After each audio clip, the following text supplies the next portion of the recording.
ver com ser relevante na vida dessa pessoa do que conseguir expor muita coisa para essas pessoas, né? Tipo, numa lógica de mídia que a gente sempre usava antes. E para você ser relevante, você tem que ter um nível de influência, né? Então, quando a gente começa a falar de influência e influenciador, a gente não está falando do Oi Menina Tutupom, que também está tudo certo, porque isso faz parte desse universo. Mas a gente está falando de uma coisa um pouco mais ampla, que é a relevância, né? Então, eu acho que muito do que eu aprendi fazendo o YouPix, que me levou a Cannes, tem a ver com isso. Tipo, como marcas conseguem ser relevantes na vida das pessoas hoje, porque, cara, a gente não quer falar com marca, isso está meio dado, né? Eu estou aqui, talvez, a penúltima palestra do Screen, vocês já devem ter ouvido isso de várias outras formas. E a gente está atuando nesse mercado de um jeito muito único, porque a gente consegue conectar todas as pontas que atuam nessa nova economia da influência. Os influenciadores, ou os creators, como a gente gosta de falar, as marcas, mas também as agências, os agentes, as plataformas, os publishers, os veículos, as produtoras, enfim, todo mundo que está entendendo que tem uma coisa nova que a gente precisa fazer, que o paradigma da comunicação mudou. Esse é o slide que minha sócia faz eu mostrar para todo mundo, dos nossos clientes. Mas vamos falar um pouco de Cannes, né? Cannes rolou em junho, caso que nem sabe quando foi, né? Junho? Quem aqui já teve em Cannes, só para ter uma ideia? Muito louco, né? Você já teve? Ah, você só levantou a mão de, vou levantar a mão! Mas quem aqui trabalha em agência, só para ter uma ideia? Massa. Quem é estudante ainda de publicidade, por exemplo? Quem é de cliente? Marca. Então, assim, eu acho que, e outros veículos, então, eu acho que tem uma noção básica boa do que é Cannes Lions Festival, oh my God, né? Que é uma coisa, assim, muito, muito importante dentro desse universo. E eu fui chamada, no final do ano passado, eu recebi um e-mail da galera do Estadão, que é quem organiza, né? Então, não sei o que aqui é do Festival de Cannes e tal, a gente queria te convidar para ser jurada, fazer uma indicação, né? Porque cada país faz uma indicação de vários jurados possíveis, e o festival aceita ou não, né? A gente pode te indicar? Sei lá. Aí eu virei para falar com o meu marido, Bob, né, que eu não sei quem estava aqui de manhã viu a palestra dele. Eu falei, Bob, essa galera da publicidade quer que eu vá para Cannes, nada a ver. Tipo, ele, se liga, é Cannes, você tem que ir. Tá bom, vamos aí. Aí beleza, pode me indicar. E esqueci o negócio. E aí, 3 meses depois, saiu a indicação, saiu a nominação, né? Você vai ser jurado em Cannes. E foi uma coisa muito louca, as pessoas me ligando, no telefone. Sabe ligação mesmo de falar alô, que é uma coisa que eu não fazia há muito tempo. Eu preciso te parabenizar, você vai ser jurado. Meio que mudou muito o patamar, assim, para as pessoas, sabe? Ok, valeu, obrigada. Eu não tinha noção do que era, não tinha muita dimensão do que era a coisa. Então, eu cheguei nessa categoria, que é uma categoria nova. Esse ano foi o 2º ano de Social Influence, né? E por que a gente tem uma categoria nova de Social Influence se a gente faz coisa com influenciador, formador de opinião faz tanto tempo, né? Por que justifica a gente criar uma categoria só para isso? E eu tenho um pensamento sobre isso que, falar de influence tem a ver com falar de um novo conceito de relevância, que era isso que eu estava contando para vocês. Dá para ver, assim, o slide?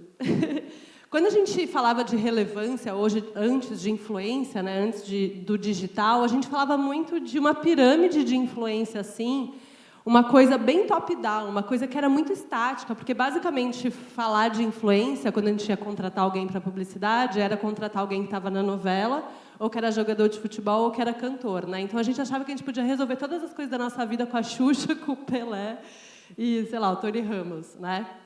E era muito diferente a relação que a gente tinha, porque a influência se dava muito mais por uma coisa aspiracional, sabe?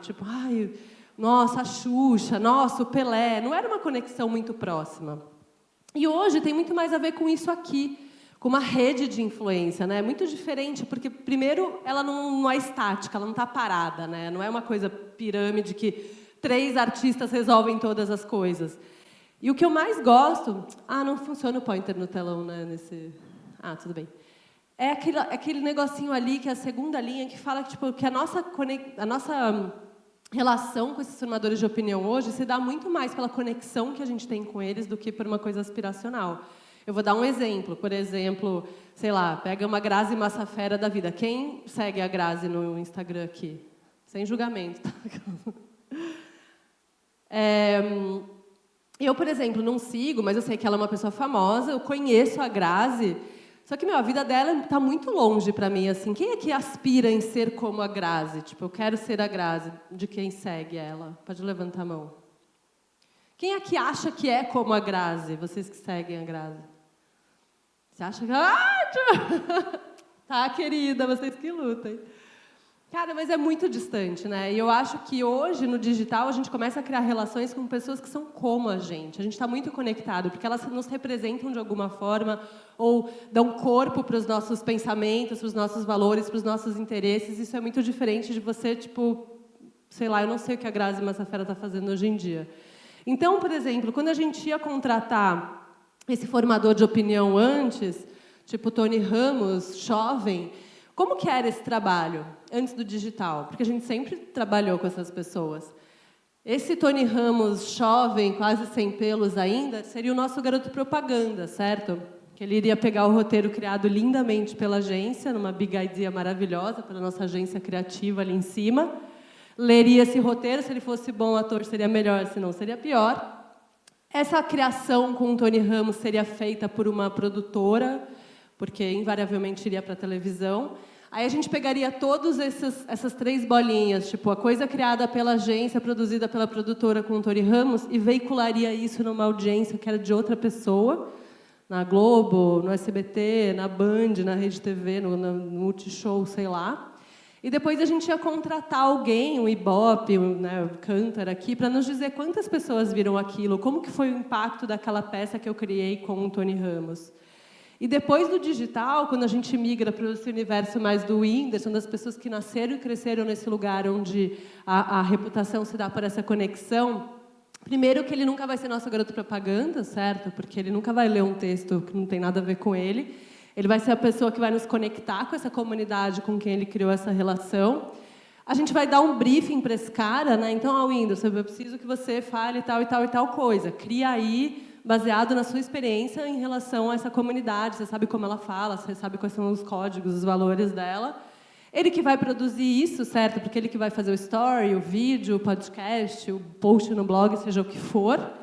Ele vai veicular tudo isso na mídia que é dele, porque ele é dono da audiência dele. Quer dizer, na verdade é o Mark Zuckerberg, né? Mas assim, né? Ele diretamente consegue falar com essa comunidade e medir as coisas que estão acontecendo lá, porque se você contratou esse cara, ele vai lá e vai te mandar um print do Analytics, né? Como que foi, como que desempenhou isso. Então, tipo, vocês percebem que esse carinha aqui, ele participa de várias bolinhas desse processo de comunicação sozinho.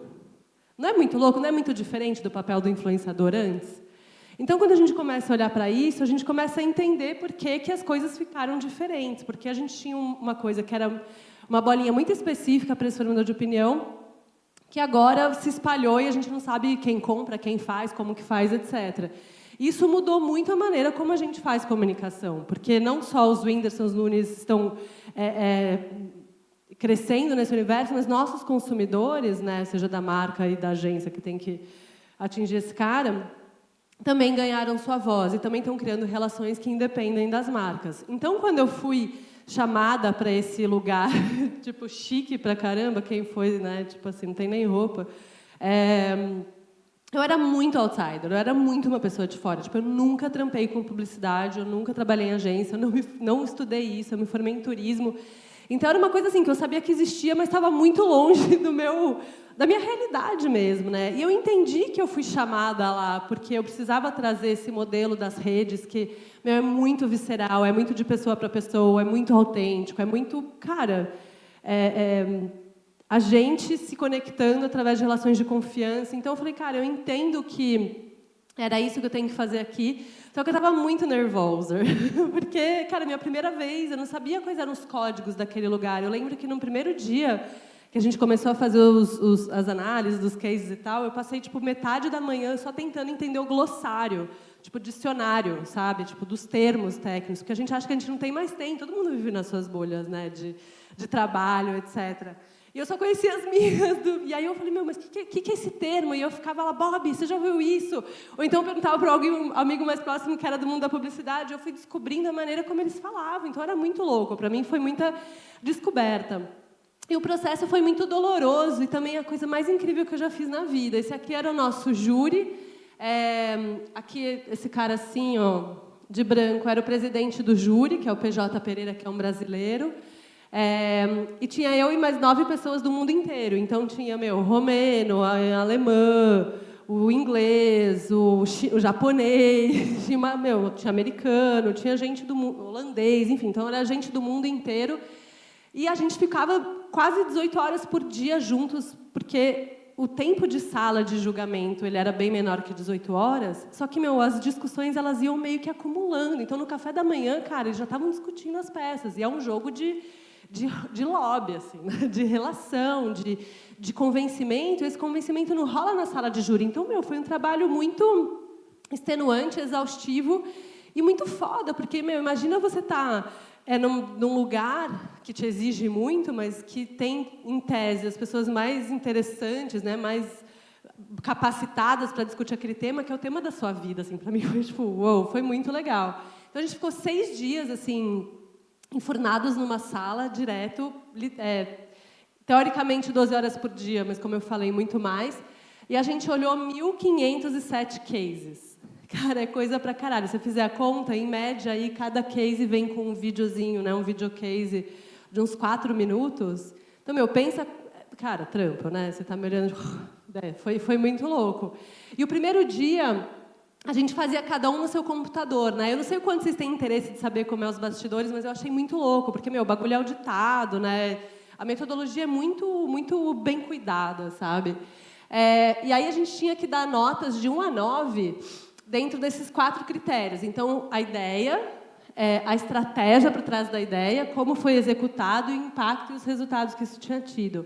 E cada uma dessas coisas tinham pesos diferentes, né, como vocês podem ver. Então, a gente tinha que colocar ali, de 1 a 3 não é um candidato nem a shortlist, de 4 a 6, provável que possa ser se pá, é um candidato, e de 7 a 9, certeza que esse cara é um candidato para estar na shortlist. Então, você ia, fazendo isso. O primeiro dia foi isso. Segundo dia, de novo, isso aqui é uma foto real, oficial da minha sala, da minha baia.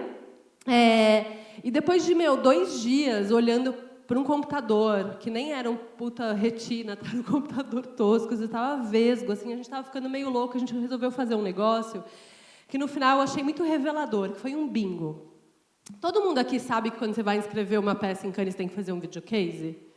Que, né, vende a ideia como a coisa mais incrível do mundo. Então, esse videozinho aí de 3, 4 minutos.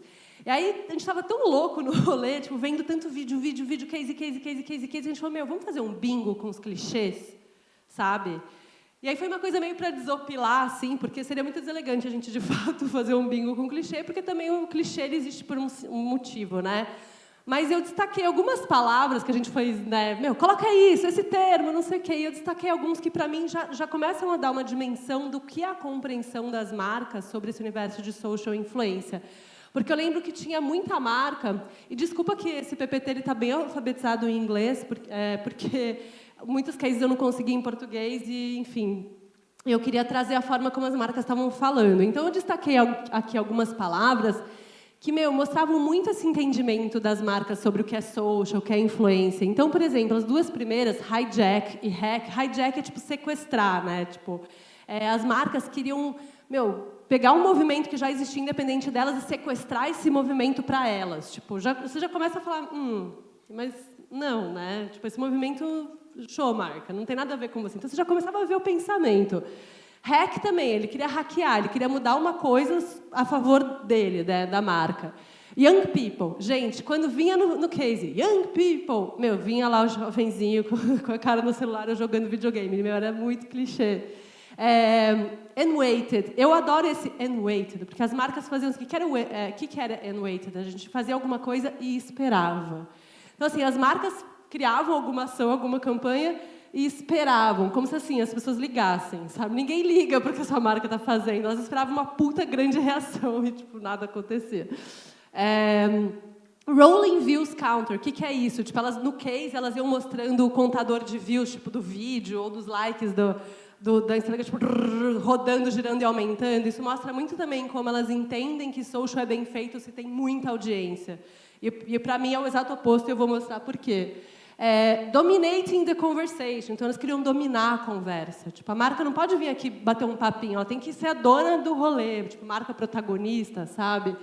Ou então, spark the debate, que era muito isso. Também a gente quer tipo, começar um debate, iniciar um debate. Tipo, qual foi a última vez que vocês se conectaram com algum debate criado por uma marca, a não ser quando ela faz alguma merda, né? Tipo, não tem. Então, assim, já mostrava uma visão da marca muito fora da realidade do que é o rolê. Bom, no dia 3, depois de fazer o bingo, a gente já estava ficando um pouco louco. Enquanto isso, lá fora, a galera estava tomando altos vinhos, porque, isso eu descobri lá, você que teve lá, você pode me falar, você abre a torneira, sai vinho rosé pela torneira, assim, uma coisa surreal, nunca tinha visto nada parecido. E aí, no quarto dia, a gente juntou todo mundo finalmente numa sala. Ó, essa era a nossa sala. Percebam que é uma sala preta, pequena e sem janela. Pensem. O que é isso? E o que isso faz com a sua saúde mental? E a gente vendo case. E nesse momento, a gente começou a discutir para chegar no shortlist, né? Naquela listona, que eram 168 cases, que são os finalistas, vamos dizer assim. No quinto dia, a coisa ficou séria, porque a gente começou a tretar, porque a gente ia começar a definir a shortlist que ia ser publicada, e então os vencedores, e finalmente, no sexto dia, a gente deu todos os leões, e o Grand Prix, cara, e foi assim, nesse dia eu estava muito acabada, assim, eu estava dormindo assim 2, 3 horas por noite no máximo, sabe, de tanta emoção e excitação e coisa rolando e tal. E como eu sou uma nerd de humanas, eu resolvi olhar um pouco para os números, porque eu acho que eles sempre revelam alguma coisa. Então, desses 1.507 inscritos, cases que a gente viu, a gente teve 162 que entraram na lista de finalistas, que é bom pra cacete, é 10%, tipo, já é uma puta nota de corte, né? E 47 leões, sendo 8 ouros, 14 prata e 25 bronzes, e um Grand Prix, que é o grande prêmio da porra toda, que é escolhido entre os ouros, né? E aí, dessa shortlist, eu fui entender o que era social e o que era influence, onde as marcas estavam atuando ali. Aí eu vi que 61% dos cases inscritos eram de social. Onde vocês vão? Ninguém sai. Você não viu os orixás ali? Não, senhora, pode ficar. Não, tô brincando, pode ir, beijo. 39% de influência, o melhor está por vir, tá? E aí, desses 39% de cases que eram sobre influência, eu queria entender como as marcas estavam entendendo o influenciador, né? Quem que elas estão colocando nos seus grandes cases? Aí eu vi que, infelizmente, as marcas ainda estão reproduzindo aquele modelo de influência que elas conheciam lá da TV. Então, 72% dos trabalhos eram com celebridades do esporte, da música, outras figuras públicas conhecidas, tipo Mônica Lewinsky, pessoas políticos, etc. Cara, era a mesma coisa que a gente já fazia. Eu falei, a gente não pode premiar coisa. Isso foi uma briga muito grande minha lá dentro com os outros jurados. Eu falei, a gente não pode premiar coisa que velha, no sentido de que, tipo, se fosse para existir uma categoria para premiar case com celebridades, já teria existido, porque a gente está fazendo publicidade com celebridade faz muito tempo. Não é verdade? Vocês concordam comigo, mais ou menos? Faz um certo sentido, né? E desses, então, só 17% era creator e 11% é consumidor. E eu amo muito isso aqui, porque isso aqui, para mim, é uma puta tendência, isso aqui tem muito a ver com social. Então, depois que a gente viu esses números, a gente vai começar a entender o que está por trás de tudo. E, para ilustrar as coisas que eu aprendi, eu trouxe alguns cases para vocês, porque a gente adora ver uns cases, né? Quem aqui se conectou com os cases de social influence esse ano de Cannes, só para ter uma ideia? Pouca gente assistiu, então, né? Mas quem sabe quem ganhou o Grand Prix de social influence? Ah, é só você. Você estava lá esse ano? Não? Ah, vocês têm que fazer a lição de casa, hein, meu povo? Tudo trabalha com publicidade. Não. Foi o Fortnite. Foi o Wendy's. Ai, meu Deus, era spoiler, não podia falar porque eu ia fazer essa pergunta. Bom, vamos lá. Ignora, ninguém ouviu. O que eu aprendi? Primeira coisa, para social influencer, mas eu acho que para a vida também, marca que não tem um posicionamento não vai sobreviver. E quando eu falo posicionamento, imediatamente vocês pensam em quê? Em causa, né? Provavelmente. Marca ativista, ela tem que se posicionar. Mas eu não estou falando necessariamente sobre isso. Eu estou falando sobre isso também. Eu acho que ninguém fez isso melhor, um posicionamento de causa, do que a Nike esse ano. Quem acompanha esse case da Nike Dream Crazy? Meu, é um case belíssimo, né? O Colin Kaepernick, ele é jogador de futebol americano, e por conta do racismo, né, dos policiais que estavam tipo espancando negros e matando negros nas ruas, ele começou a se recusar a ficar de pé durante o hino nacional. E é óbvio que o Trump e todos os trumpistas caíram matando, e ele foi expulso da liga lá de futebol americano, e ele não podia mais jogar porque ele estava fazendo um manifesto, né, uma manifestação contra o racismo. E aí a Nike pegou o Colin e fez uma campanha, grande campanha de aniversário da Nike, e é uma campanha muito linda, e o mote da campanha é essa: Believe in something, even if it means sacrificing everything. Então, tipo, acredita em alguma coisa, mesmo que isso signifique sacrificar tudo. E é muito lindo, eu vou mostrar o case para vocês. Quem viu esse case, só para eu ter uma ideia? Ah, é lindo, né? E ele está em inglês, eu não achei em português legendado, mas eu acho que dá para pegar o sentido da coisa aqui. Vamos lá. If people say your dreams are crazy, if they laugh at what you think you can do, good. Stay that way.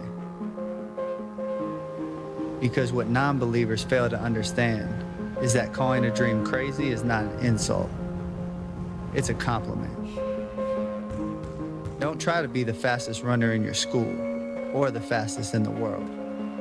Be the fastest ever. Don't picture yourself wearing OBJ's jersey. Picture OBJ wearing yours. Don't settle for homecoming queen or linebacker. Do both. Lose 120 pounds and become an Ironman after beating a brain tumor. Don't believe you have to be like anybody to be somebody. If you're born a refugee, don't let it stop you from playing soccer for the national team at age 16. Don't become the best basketball player on the planet. Be bigger than basketball. Believe in something, even if it means sacrificing everything. When they talk about the greatest team in the history of the sport, make sure it's your team. If you have only one hand, don't just watch football, play it at the highest level. And if you're a girl from Compton, don't just become a tennis player. Become the greatest athlete ever. Yeah, that's more like it. So don't ask if your dreams are crazy. Ask if they're crazy enough.